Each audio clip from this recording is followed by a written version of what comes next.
આજે આપણે એક એક્સપેરિમેન્ટ કરવાનું છે, જેમાં આપણે એક દરિયાનું પાણી છે ને આમાં આપણે જે લોકલ નદીનું પાણી હોય એ પાણી આપણે ઘરમાં વાપરતા એ પાણી છે. આમાં ખારું પાણી દરિયાનું છે. આપણે આ નદીના એને આપણે ખારા પાણીમાં નાખવાનું છે. આપણે જોવાનું છે કે એમાં પાણીમાં રહી શકે કે નથી રહી શકતા. પહેલાં આપણે આ એક માછલાને પકડી લઈએ.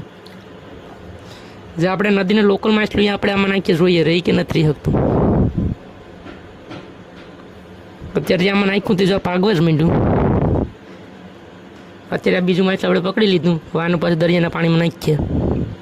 જો પહેલાં જે આપણે પહેલાં માછલું નાખ્યું તે થોડું આમ પડવા માંડ્યું ને આ નાખ્યું ને કંઈ વાંધો નથી. એટલે એ દરિયાના પાણીમાં નથી રહી શકતા. આપણે હવે પાછા નદીના પાણીમાં નાખી દઈએ. આપણે ઘરનું જે પાણી હોય ને એમાં નાખી દઈએ.